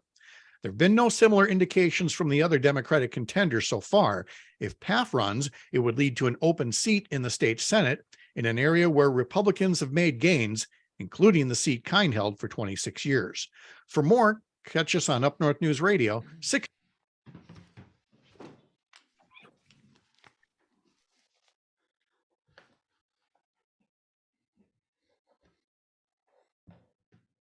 The Devil's Advocates, tackling the issues you're not allowed to talk about at the dinner table. Welcome back to the Devil's Advocates radio show, rolling through the Friday happy hour. We air the grievances up here. Our guest is not one of them. He is former U.S. Attorney James Santelle, our good friend. Jim is also the host of Morning Cannolis every Saturday morning, 9 to 11 a.m., right here on the Civic Media Network. You can tune him in and then catch the Badger game tomorrow at 11. Why don't you start with WFHR? That's sort of our Badger lead station, but you can hear it in Amory, you can hear it in Richland Center, and you can stream it all across the state. Jim Santelle, thanks for sticking around. If I may, Dominic, I'd like to turn our attention back to the civil trial of the Trump war. All right. In any other circumstance, any other day where there wasn't a Friday news dump special counselor named, this would kind of be a big deal. The CFO has effectively testified the Trump family discovered the fact that he was cooking the books. Now, they'd been signing the checks the whole time, but they discovered, air quotes, when they were cleaning up the books after the old man won the presidency in 2017, that he had been effectively cooking the books. They'd written direct tuition payments to his grandkids' private school, up to $100,000 a year, private leases on Mercedes-Benz. All of that had apparently slipped their mind, Jim. But when they discovered it, when it was brought to their attention, not only was he not punished, he was not terminated, he was given a $200,000 a year annual raise. It's almost like they knew he was doing it and they were okay with it, Jim. There's some great, fascinating intellectual and legal aspects coming out of Alan Weisselberg's testimony beyond his tears. And he does say along the way that He feels as if you let the corporation down, did not honor the trust placed in you, and embarrassed by what he did more than you can imagine. He says all those things. A couple of points about your good question. One is, it's very important for the prosecution here to have someone like that describe exactly what the corporation did. Again, remember, it's the corporation that's on trial here. And you always need to have somebody in a position of responsibility or authority, a CFO, that's what he was, and still is, as we also work every day, as does his deputy, apparently getting six-figure salary every day, which is also interesting. You've got to have somebody to come forward and say, this is what I did on behalf of the corporation. And so the case, I think, against the corporation seems to get stronger every single day as he makes these admissions about what he did on behalf of the larger entity. At the same time, it certainly does open up the next, not only speculation, which the jury is not going to have in front of it. Donald Trump's name, the names of his children are not on this particular verdict. It is the Trump Corporation. But to the extent that there was knowledge, again, discovered at some point, and nothing is done about that, that can also be the source of a certainly civil prosecution, criminal prosecution, doing something not to remedy what you know is criminal behavior with your knowledge, arguably may bring you into the conspiracy to do that, may make you complicit in it, you may be an aider and abetter, all those kinds of things can be implicated. So the testimony, significant in and of itself for this trial, but also revelatory about what the Trumps themselves were doing, and raises this other very difficult thing that Weisselberg is finding himself in the middle of, that is being honest, if you will, about what he did. And he's trying very hard not to implicate the Trumps. We'll see if the jury on this, buys all of that and chooses just to buy all this testimony that does implicate the corporation. It's a tough thing to do, and the defense has made use of this as well. They've scored some points, knowing that Weisselberg is trying to ride this right down the middle, not with complete success.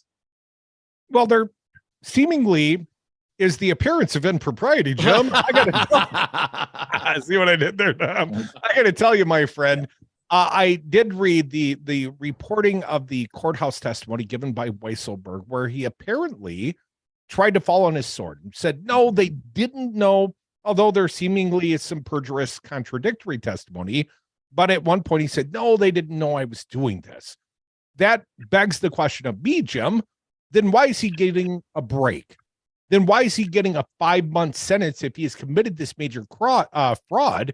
If he is the only complicit party, well, then who's he rolling up on? Why is he not doing the 15 years that the federal sentence would normally recommend?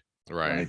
And you are certain to hear that from defense counsel in closing arguments. That is that, the information about his pleading guilty. Why are you here, Mr. Weisselberg? Well, I'm testifying again on a government subpoena. Have you entered into an agreement? Absolutely. I pled guilty to 15 counts. This is the anticipated sentence I'm going to get.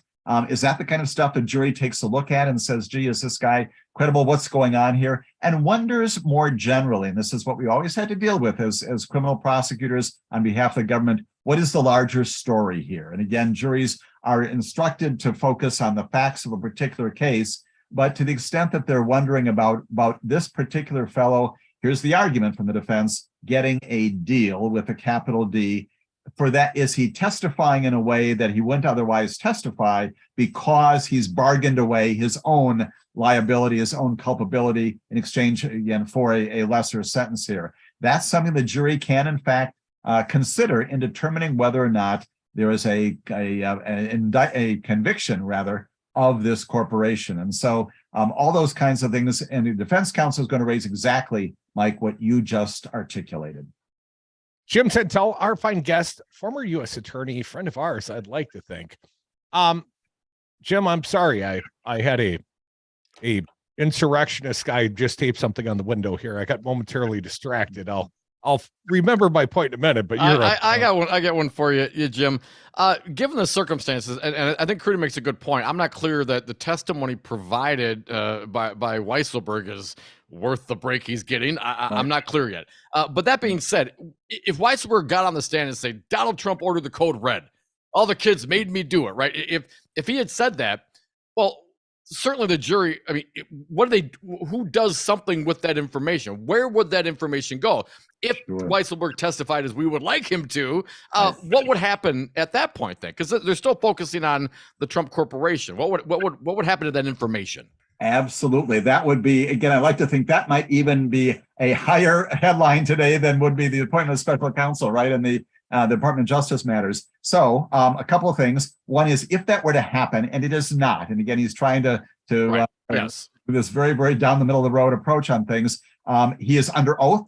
He's provided sworn testimony, and you better believe that Donald Trump and his children then would be in very big trouble. I would assume that the DA would then turn around at some point, present this to a New York grand jury to present that evidence, which gets to my first point, which is, if that was going to happen, you would have heard about that already. The prosecutors plainly have spent a lot of time with Weisselberg, talking with him. I'm sure they have had the same gnashing of teeth that we're talking about right now about he's going to say these things to try to implicate himself, but not throw the Trumps under the bus, so to speak. If he had said that during the course of the pretrial matters, post-plea agreement, that's exactly what the DA was hoping, again, right months ago when we talked about this, that he would flip, if you will, which is the word for testifying against people who are in higher positions. That's what the overall plan was when Cy Vance was in that office. That plainly hasn't happened. And so the prosecutors go ahead with this trial. But still, if tomorrow or the next day there is testimony that turns all this on its head, and he suddenly says, you know what, I'm going to implicate all my former and present bosses, that can be used in a future prosecution, not this one. Right. Okay. Charge. You don't add it on, but that could be used in a future prosecution. And again, wouldn't that be an interesting legal development in the history of America? Jim, as you point out, this is a civil trial, not a criminal trial. Weisselberg's already pled guilty to the criminal charges, but the evidence in a civil trial, it's a different standard, if I understand it properly, Counselor. Preponderance of evidence. Do you think there is a probability, based on this lower standard, that the Trump org will end up with the death penalty under New York law? Right. So this, again, lots of things going on in New York City. Obviously, you've got Letitia James. She's doing the civil case, right, that has to do with valuations of properties. This is a criminal matter. It is. So I misunderstood. I apologize. It is, yes. And so normally I leave the being wrong to Dom. Right. And so it raises a very good point, which is that you can, in fact, and they've done this, they've indicted a corporation criminally. And so, again, the question is, what do you do? Well, you can't throw a corporation in jail. So there could be some significant fines here. And so that could certainly happen. And again, the Letitia James, that's the somewhat related, but a little bit different civil case. She doesn't have that prerogative. And there, of course, we also have, just this past week, the appointment of this special monitor. Following all this, with respect to the Trump properties, all of what you just said is completely applicable to that case. And we've got another person there, I would say, very appropriate to appoint someone who's going to handle the day-to-day operation of the Trump companies on transactions, monetary stuff, movements of real estate. That's the kind of thing the judge can't do. A monitor now in place, again, over the strong objection of lots of things going on. So, Jim, would it be fair to assume that the monitor, the special monitor on the Trump properties, which are a different corporation than the ones on trial and criminally, right? Many corporations of Trump entities, that special monitor would be disinclined to acquiesce to a referral or to pay out, tuition for the grandkids? Is that something that the special monitor will not do? Absolutely. So this person, again, independent, supposed to make certain that none of the transactions are in any way suspect, no big changes in structure, nothing new, nothing different, and certainly no criminal activity of any kind. This is to maintain things in place for that day, if it comes, when there's a civil judgment entered, so that the Trump companies, there's still a there, and maybe some judgment can be taken against them, some recovery of monies. In the meantime, what Letitia James, she's asking for $250 million in that. He's asking the Trumps to be taken out of any future corporations in New York State, that all that can be preserved and nothing weird, happens while all this is pending, both the criminal case and the civil case, both. Lots and lots of things going on in New York City. Jim Santelle for just a few more minutes, although I got to wonder aloud, who's going to sign the checks to pay off the porn stars that the old man doesn't have sex with in the future? Before you ponder that, Jim, we got another good friend live via phone. She is Maggie Dawn, Milwaukee County Corporate Counsel. Wonderful. No, we got a couple of big shots here. Man, Maggie, I love Fridays, man. I like to think I'm the smartest one in the room, but I know better right now between you and Jim. You were in the room when the Enron depositions went down. You've got sort of a unique insight to corporations charged criminally. Do you not, Maggie Dawn? Oh, for sure. Now, of course, my participation was on the civil side in the multi-district class action, but the criminal prosecutions had led in those cases, and then the civil, those massive pieces of litigation followed. And certainly, it will be instructive to see what happens and how the jury reacts to Alan Weisselberg's testimony. I don't find the contrite act to be persuasive when you basically completely exonerate the people that are in control of the business. That's just not how businesses are run. That is not who Donald Trump is. That's not who his family is. It's plausibly, it's on its face, it's simply implausible. But I did want to call you guys and also get some of Jim's thoughts on this. I do not think in any way, shape, or form a special prosecutor was needed. But the reason it wasn't needed is that Democrats and Democratically appointed attorneys general, and with a Democrat in the White House, the Department of Justice will behave as it should. We know that that didn't happen with Donald Trump and Bill Barr at the helm.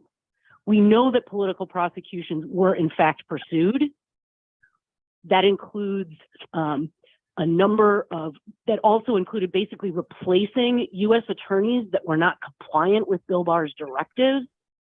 So I think the reason, one of the key reasons could be, if you look at a candidate, not just Trump, but someone like Ron DeSantis, who has gone about removing district attorneys in his state. And what did the Republicans just here in Wisconsin announce that they have the power to do here, which is remove judges, impeach various public servants. So the concern about how the Department of Justice would be governed effectively, despite what the norm should be, I think is maybe one of the, if not the motivating concern. Maggie Dawn, hold that thought. We'll have you stick around. Jim Santelle, thank you so much, man. We'll let you get ready for morning cannolis right here on the Civic Media Network, 9 to 11 a.m. Listen for Jim in the morning. Thanks, Jim. Good to be with you and Maggie as well. We'll see you again soon, gentlemen. Take care. And Maggie, take care.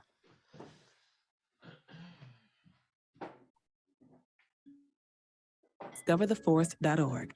Brought to you by the United States Forest Service and the Ad Council. Victor deployed for the first time to Afghanistan in 2003. He sustained a moderate traumatic brain injury. One of the most important elements of caregiving is taking care of yourself. For many military veteran caregivers, their caregiving journey starts earlier in life and lasts longer. Visit aarp.org/caregiving for a free military veterans guide to navigate your caregiving journey and better care for your loved one and yourself. Brought to you by AARP and the Ad Council.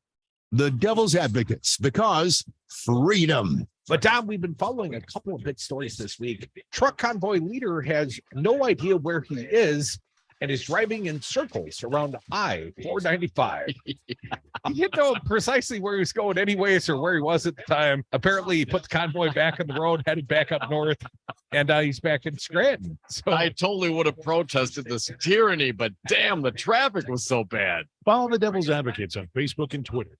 You're never completely ready to adopt a teen. For late nights writing English papers. Or your teen's music taste. For dinners, where they talk more on their phone than with you. For the first time, they call you mom. You're never completely ready to adopt a teen, and you can't imagine the reward. To learn more about adopting a teen, visit adoptuskids.org. Brought to you by the U.S. Department of Health and Human Services, Adopt U.S. Kids, and the Ad Council. To protect his family from disaster, Steve used his camera phone. Done. By taking pictures of his important documents, Steve can always have them stored online. Learn more simple disaster prep tips at ready.gov. A message from FEMA and the Ad Council.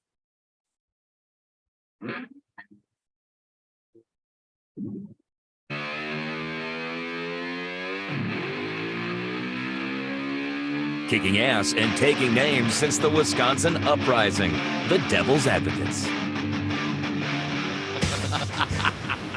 And we are back. Thank you for listening to the Devil's Advocates radio show. Phone lines are open. Last segment of the day. If you got something to say, you can hit us up with CJ. You're going to have to wait till Monday, man. CJ, because I wouldn't take the entirety of your troll call, CJ showed up here at the Devil Radio Studios in Madison. And of course, he's not ever going to get in the door here. I'm not letting that guy in. So he taped on my glass window here, Dom, a little missive question for the Devils from their #1 t-shirt winner. CJ swears to this day he was the very first guy that ever got a Devil's Advocates t-shirt. So, I mean, the Republicans have known we were a target since way back then. Hey, CJ, for the record, #1, if you have it, please wear it, and does it still fit? And send us a picture. That way we'll know. Here is what his message is. Bagboard, he's got to have 5 minutes and, like 45 cents in this message. Well, plus the drive time. If you care about justice accountability, why doesn't A.G. Garland and the Devils and Santelle and Flynn care about the big guy bought and paid for by China? And then he has a few other little messages here. Matt Flynn's motto was a lie. Fueling tangents, chickens. Tom Hartman can't defend his argument. And with love, God bless America's #1, CJ. I wish our friend Maggie Dawn were here in studio with us. She's on the phone. Let's go to her. Maggie, CJ sends his love. Hey, Maggie. Thanks for calling in. I love love notes like taped in the studio. Like a very disturbed stream of consciousness. At least he didn't cut it out of magazines. It's not like a ransom note. Yeah, right. That would take way too long. And he doesn't read, so he doesn't have magazines. So yeah, avoid that print media. The online stuff is much, much more reliable. How you been, sister? I'm good. Struggling with a little bit of a cold. It was certainly a big couple of week and a half here in Milwaukee. Right. Election, and we just finalized a budget yesterday. So really, really proud of that work and glad to be through this big push in the beginning of November. Maggie Dawn, we're always proud of your hard work. We'd be more proud if you'd do a radio show for us to get around here. Come on, sister. What's it gonna take? Now that we got you on the air, can we call you? You may just be able to do that, Mike, because this is about to be an incredibly important 2 years leading up to 2024, no doubt. And that indeed was the root of sort of my moment of equipoise about the appointment of a special prosecutor. And that is Republicans have shown an utter loss of any moral center when it comes to using the tools of government to effectively persecute and prosecute, right, their political enemies. And it is gaslighting. That's what Donald Trump claims. And it's not a persecution if you actually did these things. Right. Committed the crime, you're not being persecuted, you're being appropriately prosecuted, sir. Right. And that's the difference here. So, we've seen many of these U.S. attorneys come out since exiting the Trump administration. I believe the last gentleman that wrote a book on this very subject, his name is Berman, out of the Southern District of New York, refused to step down under pressure from Bill Barr because he knew effectively the patsy that Bill Barr wanted to put in place to stymie the investigations of the Trump organization that were occurring in the Southern District. So we know that this happened under Trump. And I don't think Ron DeSantis gives us any reason to think he would not do similarly. And so I think observing what happens with the Republican Congress right now on the House side, they're not interested in observing norms, right? They just want to talk about Hunter Biden's laptop, right? That is it. They want to talk about what I like to call non-issue distractions, invented things. to try to slow down the work of Congress while simultaneously doing absolutely nothing to address inflation or any of the environmental concerns. Any of the things they ran on, quote unquote, Maggie. Correct, my friend. So I understand why Garland took this step. In other words, if we do this now, if a Republican gets into the White House in 24, again, their hypocrisy knows no bounds, but at least there would be a standard marker there. And I think most people could understand that pretty simply. But we shall see. I agree with Jim wholeheartedly that this should not slow down the prosecutorial and investigatory process with respect to the Mar-a-Lago documents, as well as Donald J. Trump's direct involvement in the phone calls that he made in those 3 hours and 4, 5, 6, 7 minutes. Like, what was the guy doing in the dining room? Right, that's a great question. Should not, but Maggie, I think there's a probability that this additional step, this special counsel, will slow down this process. I don't think it's going to speed it up. Am I wrong in some way? I mean, when you add a whole nother character and a whole nother chapter, it's not going to make it go faster. There's no way it makes it go faster. The question becomes, how much does it slow it down? Right? So, I share Jim's concern about that. That's why my initial reaction is, why is he doing this? This is completely unnecessary. I would think by this time, and Jim alluded to this, they've been investigating for over 2 years. I would think they have a fairly tight mastery of the facts right now, and either those facts bear out the basis for criminal prosecution or they don't. And again, I agree with Dominic that this isn't precedent setting because we probably won't see this again, but that doesn't prevent folks from attempting to assert these kinds of arguments to avoid prosecution. And of any crimes that we should be looking at and prosecuting vigorously, crimes committed that target our political systems and processes, that attempt to place the rich and powerful above the law, should be the crimes of the highest priority. Our justice system has misallocated its resources to target all kinds of, frankly, misdemeanor-ish crimes that don't strike at the heart both the sanctity of our democratic system and our overall societal safety levels, right? And these are the sorts of crimes that all attention should be given. So I hope they throw as many people at this as they need to try to keep the pace up here and avoid getting into the situation where you might have a potential sitting president and a DOJ that has to withhold charges because of that. Maggie Dawn, I can give you 30 seconds for your grievance of the day, sister. Oh, my grievance of the day. 30 seconds, don't forget. The Wisconsin Republicans now making hay about the fact that they can impeach and remove judges and district attorneys. It's a dark day when that occurs.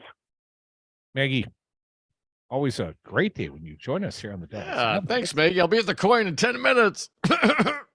Sounds good, guys. Y'all take care. Maggie, have a wonderful weekend. Everyone have a wonderful weekend, including our fine guest, James Santelle. He goes live tomorrow morning, 9 to 11. Tune in on the Civic Media app. Then Badgers kick off at 11. They're going to beat the Cornhuskers. I guess I owe you 20 clams. That's all right, man. Don't worry about it. I could Good hit luck you up next collecting time. them. Yeah. Everybody Double have down. a great weekend. Native Roots Radio. Then Heathman Brothers going out in Madison, giving you all the Packer recap of a sad loss, brutal loss. Glorious clams. That's a great idea. Do you want Wisconsin